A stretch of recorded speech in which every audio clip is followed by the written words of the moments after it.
Seja muito bem-vindo a mais um episódio da série Textos Difíceis, Verdades Claras.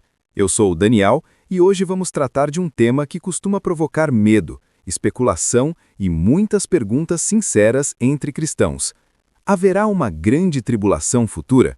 Estamos caminhando para um período específico e inédito de sofrimento mundial antes da volta de Cristo?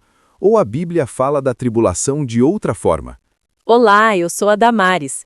Esse assunto aparece com frequência em pregações, filmes e livros cristãos. Muitos falam de um tempo futuro de caos absoluto, governos opressores e perseguição sem precedentes. Mas será que essa leitura corresponde ao ensino bíblico completo? Essa é a pergunta central.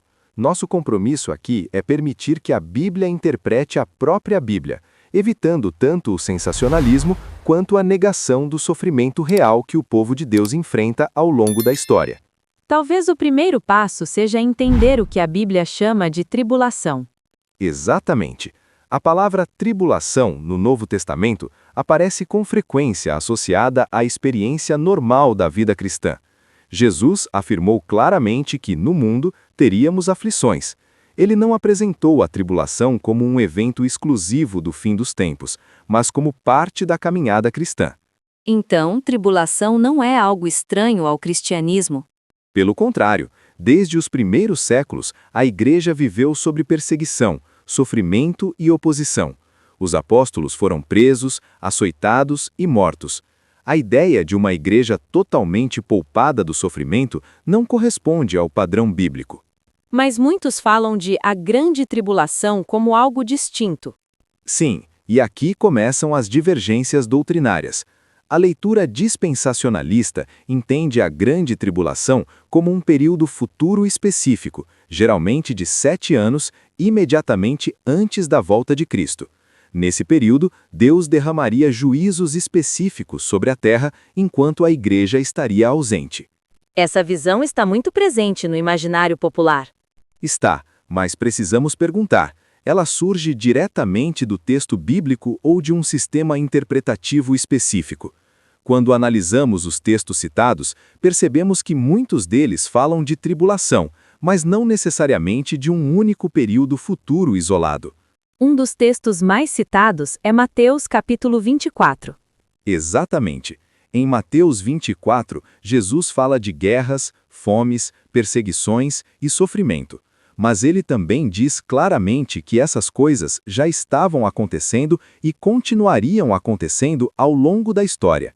Ele chega a dizer que essas coisas são o princípio das dores. Sim, isso indica continuidade, não exclusividade futura. Jesus descreve um padrão recorrente da história até a sua volta. E quanto à expressão grande tribulação? Essa expressão aparece de forma clara no contexto da destruição de Jerusalém no ano 70. Jesus fala de um sofrimento sem precedentes para aquela geração específica. Historicamente, sabemos que a queda de Jerusalém foi de fato um evento devastador. Então parte do discurso de Jesus já se cumpriu. Exatamente. Isso é fundamental. Ignorar o cumprimento histórico desses textos gera uma leitura distorcida. A teologia reformada reconhece que Mateus 24 tem um cumprimento inicial na destruição de Jerusalém e um alcance mais amplo ao longo da história até a volta de Cristo. Isso muda completamente a ideia de uma tribulação futura exclusiva. Muda. A posição reformada clássica entende que a Igreja passa por tribulação ao longo de toda a era entre a primeira e a segunda vinda de Cristo. Não há promessa de escape, mas de perseverança. Isso é confirmado no Apocalipse. Sim, o Apocalipse foi escrito para cristãos perseguidos, não para cristãos confortáveis aguardando uma fuga secreta. Ele descreve ciclos de perseguição, juízo e preservação do povo de Deus ao longo da história. Então não há uma única grande tribulação futura isolada? A Bíblia aponta para intensificações do mal antes da volta de Cristo, mas não descreve um período completamente distinto da experiência histórica da Igreja. O que vemos é um padrão que se repete e se intensifica. Isso é mais sóbrio e menos sensacionalista. Exatamente. A escatologia bíblica não foi dada para satisfazer curiosidade, mas para fortalecer a fé. Daniel, e isso traz implicações pastorais muito importantes. Traz sim. Quando se ensina que a igreja será poupada da tribulação, muitos cristãos ficam despreparados para o sofrimento real. Quando a perseguição chega, a fé de alguns é abalada. Enquanto a Bíblia chama a perseverança. Exatamente. O chamado bíblico é: aquele que perseverar até o fim será salvo.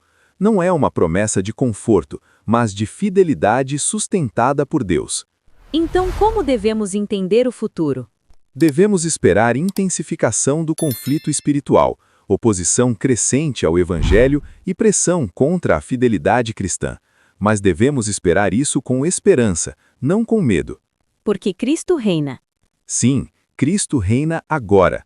Nenhuma tribulação foge ao seu controle. Nenhum sofrimento é inútil. Isso muda a forma de viver o presente. Completamente. Em vez de ansiedade pelo futuro, somos chamados à fidelidade hoje, ao amor ao próximo e à coragem na fé. Daniel, e como podemos resumir esse episódio? Podemos resumir assim: a Bíblia ensina que a igreja enfrentará a tribulação ao longo de toda a história. Pode haver intensificações do sofrimento antes da volta de Cristo, mas não há promessa bíblica de um escape secreto nem de uma grande tribulação futura totalmente separada da experiência histórica do povo de Deus. Isso nos chama à vigilância e à perseverança. Exatamente. Não a especulação, mas a fidelidade. Que essa verdade fortaleça quem nos ouve.